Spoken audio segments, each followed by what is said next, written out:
السلام عليكم يا جماعة. إيه أنا بقالي كتير ما اتكلمتش على هشام عباس.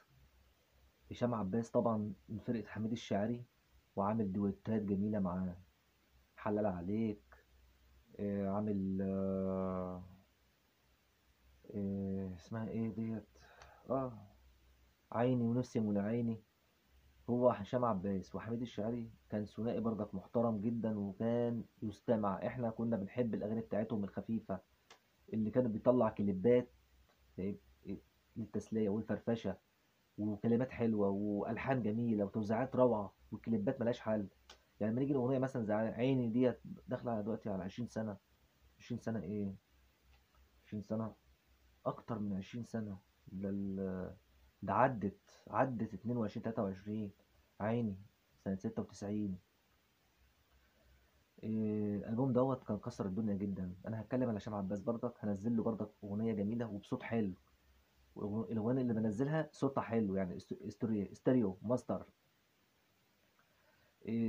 اول ما سمعت اغنيه اسمها بياع الهوى خدك تفاح، بياع الهوى انا مش عارف ارتاح مثلا،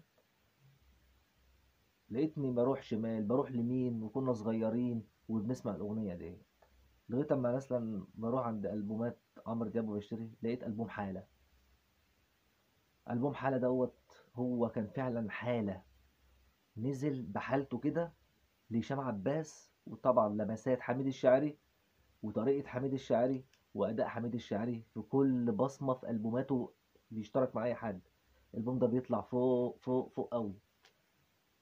هنسمع مع بعض أغنية بياع الهوا خدك تفاح. أغنية مكسرة الدنيا يا جماعة، مكسرة الدنيا. أفراح، أعياد ميلاد، مناسبات، رحلات، الأغنية ديت نسمعها جدا. الأغنية ديت بياع الهوا خدك تفاح. هشام عباس، كلمات عادل عمر، ألحان حميد الشاعري، توزيعات حميد الشاعري. احنا عرفنا كلنا مين حميد الشاعري. حميد الشاعري كان بيسند أي مطرب، بيساعد أي فريق بيظهر في الساحة، وكان مكتشف المواهب ومكتشف مطربين كتير جدا، وبيعمل ألحان مجانا يا جماعة وتوزيعات مجانا كتير. فترة التوقف بتاعته الناس نسيت الحاجات ديت. حميد الشاعري قعد بالظبط 25 سنة مسيطر على الموسيقى المصرية كلها والعربية كمان. يلا نسمع بياع الهوا خدك تفاح. أغنية صوتها يلا جميل ماشي. قوي. يلا ماشي. يلا مين معانا؟ بياع الهوا. خش خش معانا. بياع الهوا خدك تفاح وانا قلبي استوى. يا ابني قلبي مش قلبي، ما مكتوبه في عليك الدوا والهوا كان بس وانا قلبي استوى. ازاي ارتاح عليك الدوا والهوا جراح، عليك الدوا والهوا جراح. بياع الهوا خدك تفاح.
اغاني ملهاش حل، اغاني ملهاش حل يا جماعه. خليكم معانا في كل شيء جديد هننزله ان شاء الله.